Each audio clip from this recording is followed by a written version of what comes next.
Good morning. Murphy, O'Malley, what is this strange foreign liquid substance that seems to be falling from the sky? No input? Okay, I'll figure it out on my own. Holy smokes! We got 6/10 of an inch of rainfall, which is almost exactly what they were calling for. To be truthful, I'm not sure what's more surprising, the fact that they estimated correctly, them being the meteorologist, or the fact that we got that much rain, because we haven't seen that much in 7 weeks. Rain isn't always a good thing. However, when you haven't had a good rain after 7 weeks of summer heat, it is a good thing. All you guys want to do is work. Throw the tennis ball, throw the tennis ball. What if we just relaxed for a little bit? Okay folks, since it rained, there's really only one thing we can do. We are headed to the airport right now. We're gonna hop on the jet, fly down to Florida for 4 or 5 days while the sun dries things out. Come back, everything should be ready to go. Oh, you guys know I'm kidding. We're Arizona people.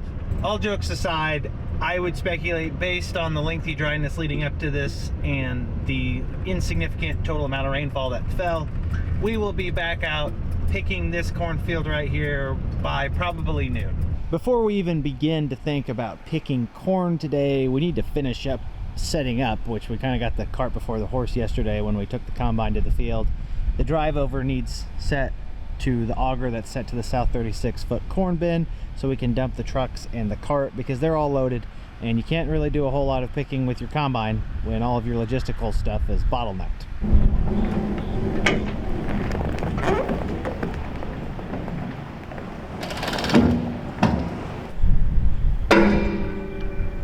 Kind of dangerous. Oh, put her down.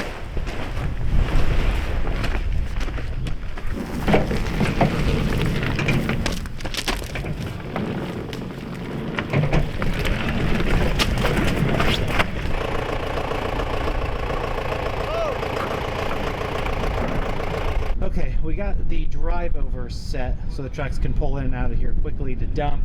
Hard part about setting this correctly is just making sure it's level. Our driveway is not level, so there's a lot of humps around here. It makes it kind of challenging to get it perfect. We got the truck driver's approval, so this is how they're gonna run. Time to check our work.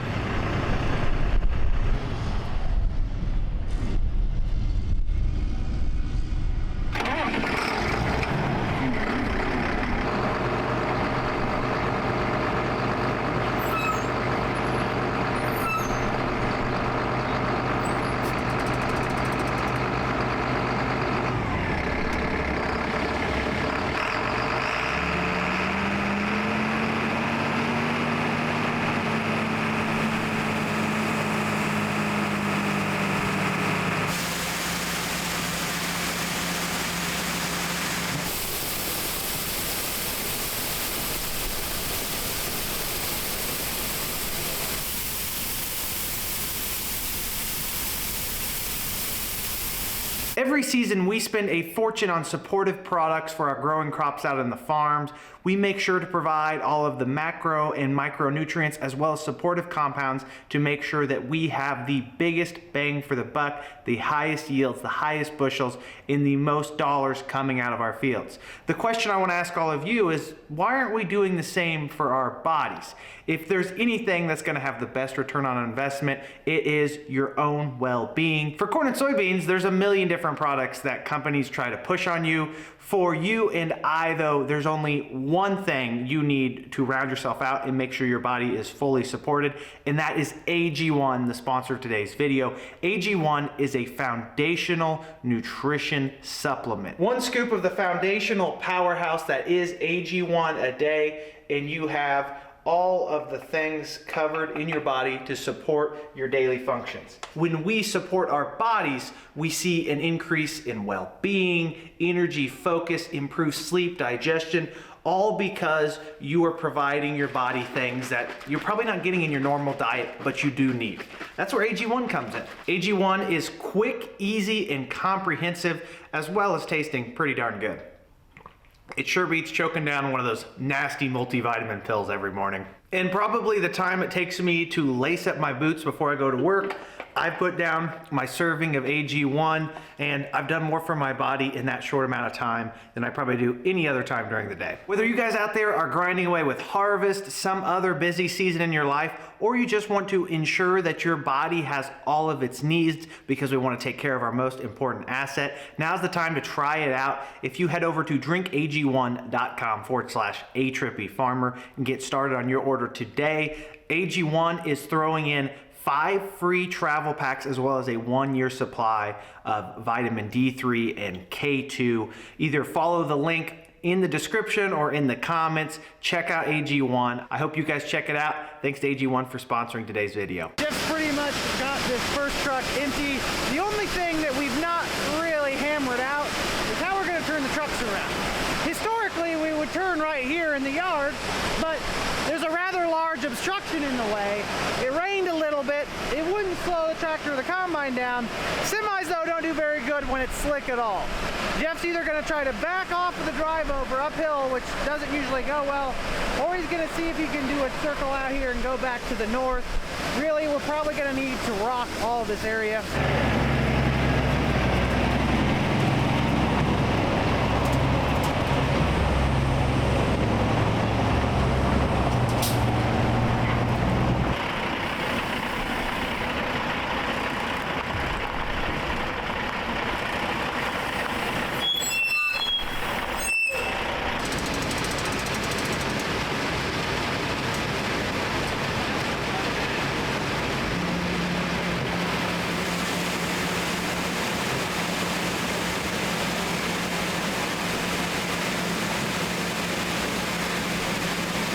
We've got a little bit on the grain cart to throw on top of that pile. It hardly even rained, and we're gonna have a mess on our hands here at the farm. But the grain cart did. We're not in any particular hurry this morning, so we're gonna take it nice and easy with this direct shipment. It's direct because as soon as I'm dumping it in, it's going out the truck and up into that bin. And when I say slow, I definitely mean slow. I've been sitting here for probably 10 minutes dumping all 1,190 bushels or so that's on the cart. Ah, finally finished.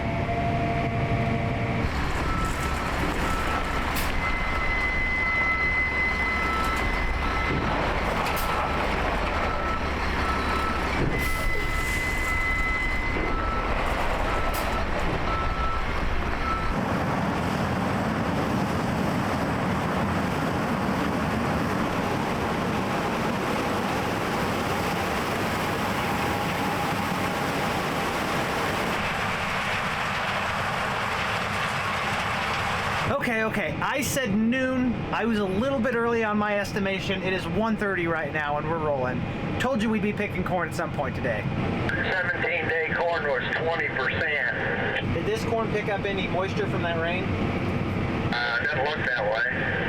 17, 18, 19. That's gonna need a little air on it in the bin, Dad.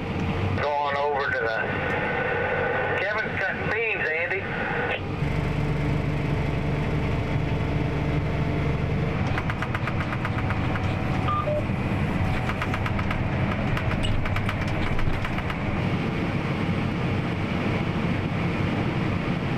It's crazy to see the variability out in the field. We've got spots going 21 to 22, other spots going 16 to 17, maybe 18%. I guess it's all about the average. You know, I'm far from an engineer or an architect. I don't really think this old barn's got much life left in it. One of these days we're gonna wake up in the morning after a storm and that thing is gonna be flat as a pancake out here. At least that'd be better than strung out in a million pieces across our farm.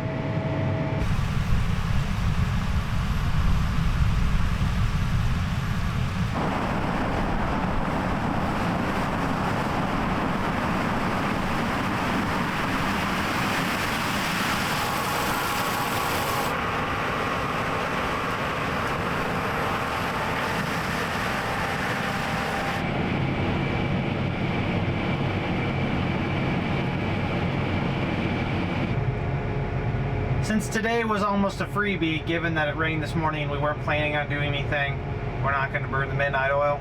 Dad's heading into the fuel tank. I'm gonna load a truck and then I'll be doing the same. We had the rain yesterday morning. We're gonna have a nice breeze, sunshine, and some warm temperatures today.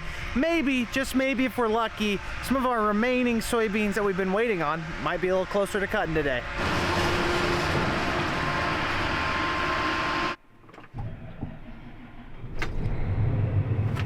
I'm the fuel boy this morning, which I am a lot of mornings, so rightfully so. Gotta get Dad's S780 to the tank because it's thirsty.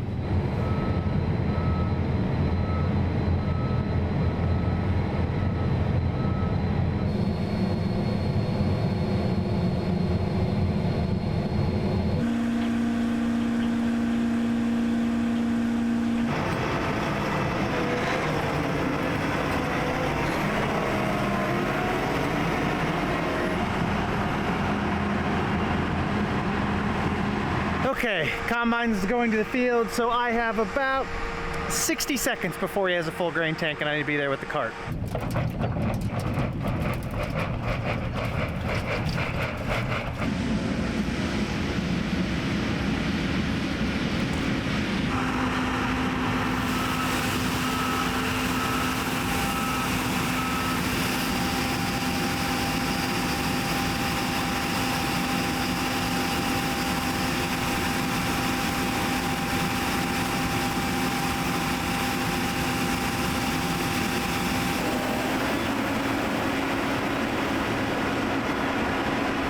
Yeah, I've never been known for my timeliness.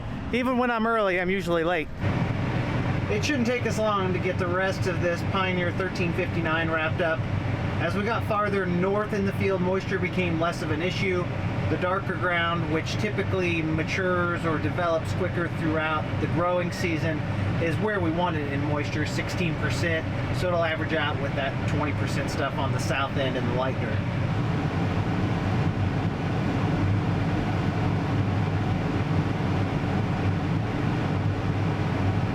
Dad, what was the average moisture on that farm?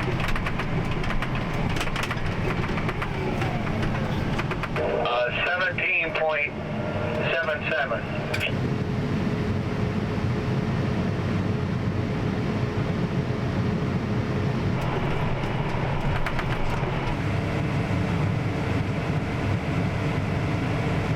Just concluded our first field of corn down around home, 240 bushels an acre wet. You shrink that 1.4% per point of moisture. That gives us a final dry yield on that farm of 230 bushels per acre. That's a respectable yield, although nothing crazy. Here is the final yield map. This was all harvested with one combine, so you really can put a lot of merit in the differences through there. When we run two combines, sometimes you get some patterns out there that really don't tell you much. I'm not seeing any real conclusions to be drawn. Maybe drainage through there. I know the water likes to run through these two areas. Overall though, just nothing that impressive in this field. Definitely some good areas up here in the dark ground. The light ground has some good areas too, so soil type didn't matter as much as I thought it would. Just for conversation's sake, 2 years ago on that same farm, we raised right under 260 bushel an acre dry corn, a much better growing season with more moisture than we had. Another consideration on that farm and a farm we've yet to pick is it suffered from some very early frost damage, could have reduced the stand a little bit or even hurt the plants that survived. So I think that may have played some kind of a role. We'll see as we get into the rest of our corn what kind of yields we're having. Keep in mind 4 or 5 miles to the north of here on arguably much better ground, darker soil, more fertile, better water holding capacity, we saw a 238 dry and a 243 dry yield. So we are 5 to 15 bushels off of that here so far. There's room for improvement or further demise. Here's my update. The bin we're filling is about 1 ring from the top, so 2,000 to 2,500 bushels of corn, and it'll be topped off. I'm gonna hop back in the grain cart because Dad is picking east of here a half mile. Constantly slacking in the grain cart.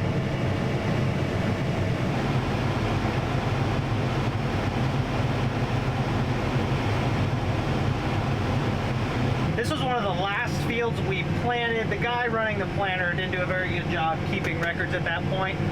We're not entirely sure what this corn is. Dad thinks it's DeKalb 6289, although we're not 100% on that.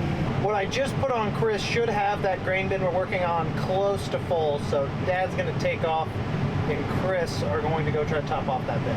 In the meantime, we have a substitute combine operator. Katie's back here. Katie's definitely no rookie to picking corn, but this is her first time running the 12-row corn head. I've watched her on a few passes not get lined up correctly, which isn't surprising. I'd probably do the same thing.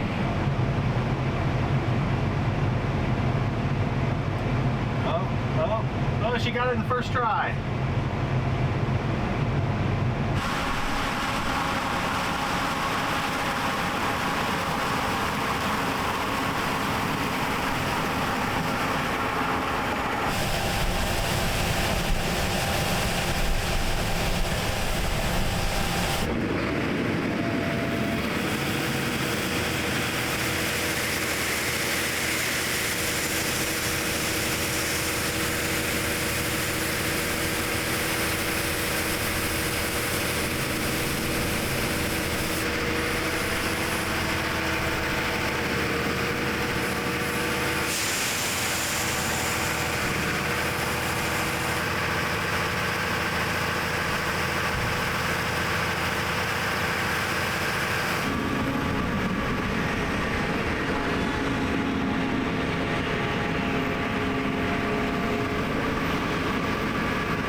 Just wrapped up this small 21-acre field.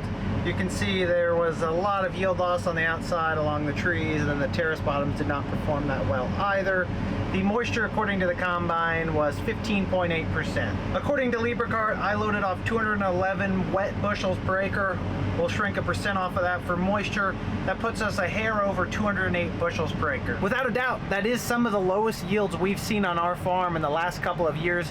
We've been blessed with adequate moisture. However, the tremendous shortfall we had this year, the deficit from not having enough rain in June and in late July and August, is really starting to show, especially on some of our more poor fields like this one right here. Obviously, to a layman, especially one that's not familiar with farming, it just looks like a regular field, but the soil type here is very light, almost like a timber soil. It needs frequent rainfalls to produce a good crop. Farms like this one in particular are where we've really seen our overall averages come up, because if it rains, it will yield with some of our higher quality soils. If it doesn't though, it's gonna be 30 or 40 bushels less. Can't complain about almost 210 bushels an acre on a farm like this. At the same time though, we've just been so spoiled, it's hard to keep the perspective of what these farms truly are capable of in the long run, especially when you don't have optimal growing conditions. They really rolled out the red carpet for us here in Paradise Township. Freshly oiled and rocked road first thing this morning.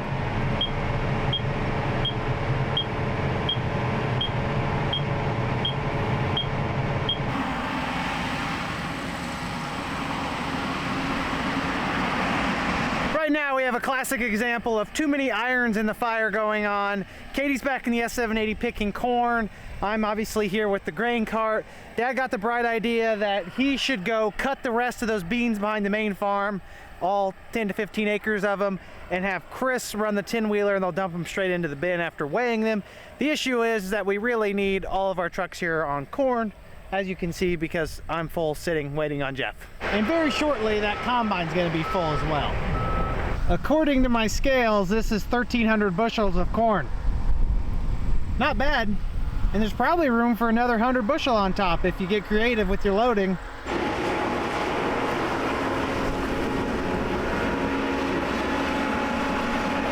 I guess now we wait on a truck. If you're patient for long enough, eventually a truck shows up.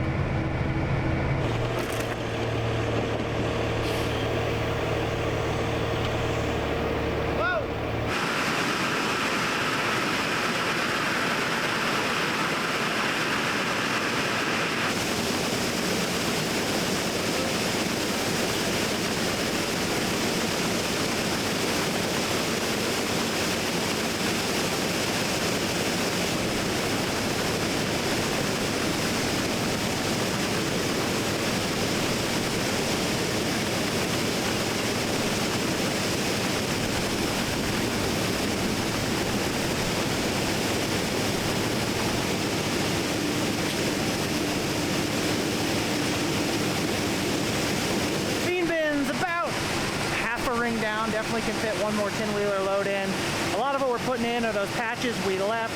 They're a little bit on the greener side, so putting them in the bin is probably the safe bet, as long as we get them out in a timely manner. If we don't put plenty of air to them and core the bin within the next couple of months, we'll be emptying them out with a pickaxe, but we're not gonna let that happen this year.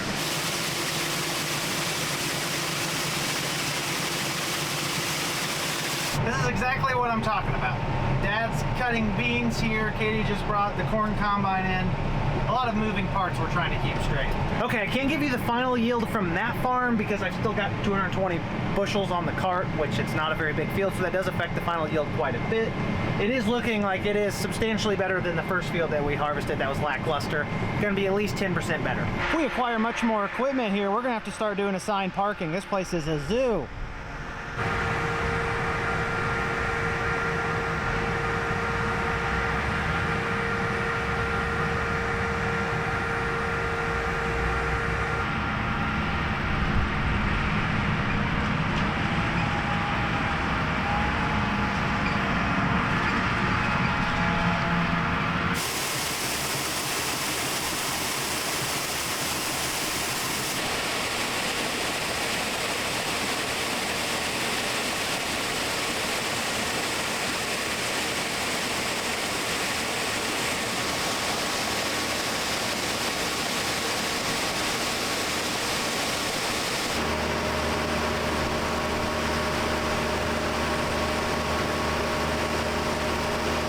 I'm conflicted to report that they've taken all the rain out of the forecast, which is great because we can probably get most of our beans cut within the next 10 days.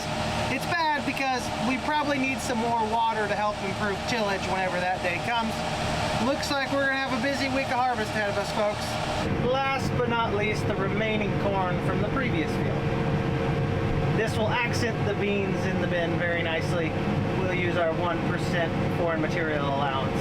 I'm kidding, I'm kidding. Although that's probably technically allowed, like I said, you're allowed 1%, it would be definitely immoral. Or maybe unethical, I don't know. That wraps that field up. I think it was pretty close to 15%, so let's say that it made 227 dry, 226 dry. I believe it was the same hybrid. For some reason, maybe that farm's just better, less trees, I don't know. It out-yielded the other one by almost 20 bushels an acre, and they really aren't that far from each other, and I would call them comparable ground. Subway was on the menu for lunch, and I got a sandwich with onions on it. And although I ate my whole sandwich, I've had the wrapper in the tractor every day, and anytime I opened up the door, it's like a stink bomb. I only imagine how bad I smell. Okay, everyone, quick update. We took off at the end of the day here. We looked at a few fields. We found about 300 plus acres in one spot that we think is going to cut tomorrow, or at least over the next 2 days, because it may take us more than 1 day by the time we move up and all that stuff with soybeans. So we've got a lot to do. We're gonna focus on that tomorrow. Of course, you can hear the harvest music of the 2 fans running on the bins we have full right now, moving that air through, keeping it fresh, drying it down a little bit, and evening out the moisture. So everything is going to plan so far. Showed you the forecast earlier. Looks like we're gonna have a good run. I'm gonna take off though. I really do appreciate every single one of you continuing to tune in and support the channel. Your viewership means the world to me. I'll catch you all in the next episode. Until then, make sure you like the video if you enjoyed it, subscribe if you want to see more, and comment down below if you have any questions. You know I love to talk about farming. Have a great day, everyone. Peace!